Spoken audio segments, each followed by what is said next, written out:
5. Pertempuran Medan Area sejak 13 Oktober 1945. Pasukan sekutu mendarat di Sumatera Utara pada tanggal 9 Oktober 1945. Sama dengan di tempat-tempat lain, awalnya kedatangan pasukan sekutu disambut dengan baik oleh pemerintah Indonesia di Sumatera Utara.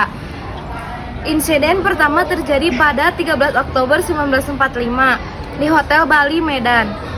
Insiden bermula ketika seorang penghuni hotel merampas dan menginjak-injak lencana merah putih yang dipakai oleh warga setempat.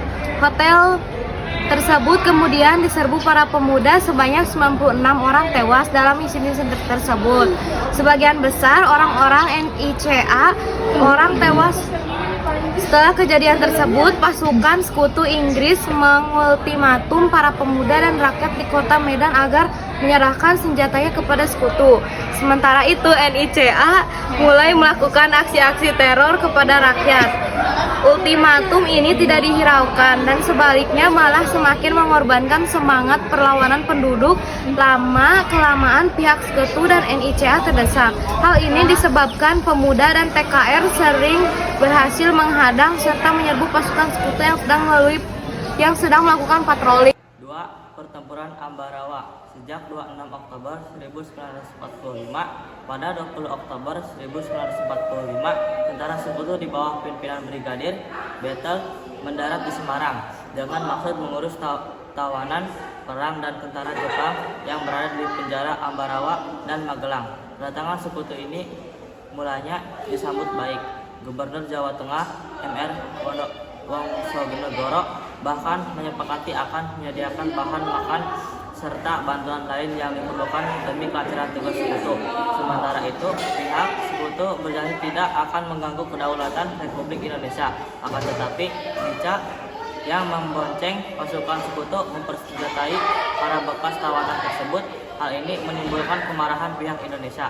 Konflik bersenjata tidak dapat dihindari. Bermula di Magelang pada 26 Oktober, pertempuran berlanjut antara sekutu dan Tentara Keamanan Rakyat TKR. Pertempuran baru berhenti ketika Soekarno tiba Magelang pada 2 November 1945 bersama-sama dengan Brigjen Bethel yang kemudian menghasilkan sejumlah kesepakatan antara pemerintah Indonesia dan sekutu. 3. Pertempuran Surabaya 10 November 1945. Pertempuran Surabaya merupakan peristiwa sejarah perang antara pihak tentara Indonesia dan pasukan sekutu.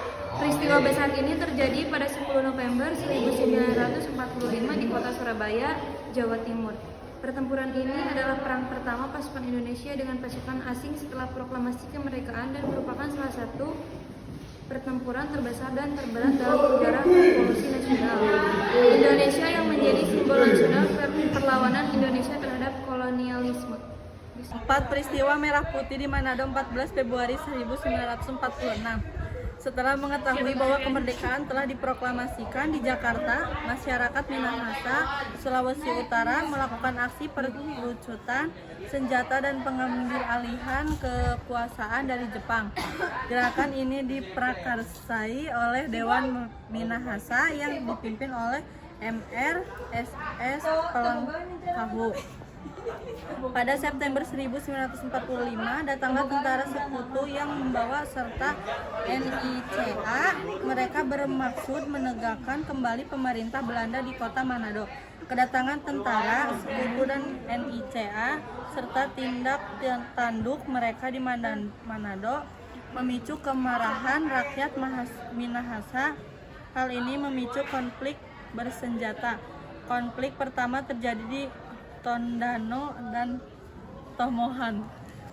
5. Pertempuran di Bandung 23 Maret 1946. Pertempuran yang terjadi di Bandung ini lebih dikenal dengan istilah peristiwa Bandung Lautan Api.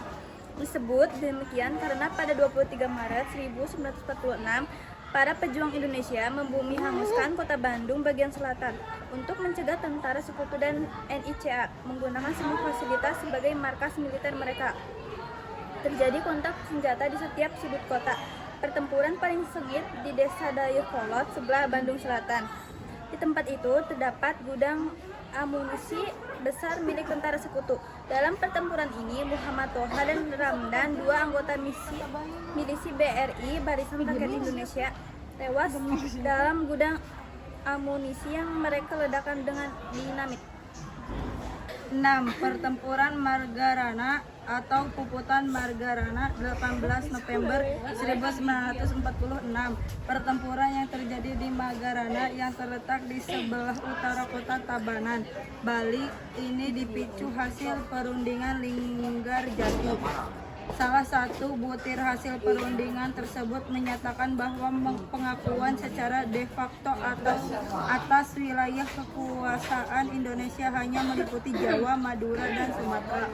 Selanjutnya, Belanda diharuskan sudah meninggalkan daerah de facto tersebut paling lambat 1 Januari 1949. Perang di Margarana juga dikenal dengan istilah Perang Puputan, yaitu perang yang dilakukan sampai detik titik daerah penghabisan. Kata Puputan bermakna moral, karena dalam ajaran agama Hindu, kematian seorang prajurit dalam kondisi seperti itu akan menjadi sebuah kehormatan bagi keluarganya.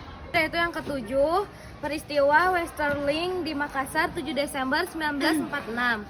Pada 5 Desember 1946, Belanda mengirimkan pasukan ke Sulawesi Selatan di bawah pimpinan Kapten Raymond Westerling yang memimpin 120 orang pasukan khusus dari Depot Spesial Troepen DST, Depot Pasukan Khusus.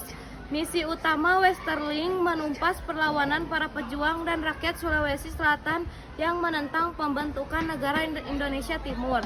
Para pemuda seperti A. Rifai Fairsi dan Robert Walter Monginsidi yang tergabung dalam PPNI mengangkat senjata melakukan perlawanan. Mereka berhasil merebut tempat-tempat strategis yang dikuasai NICA.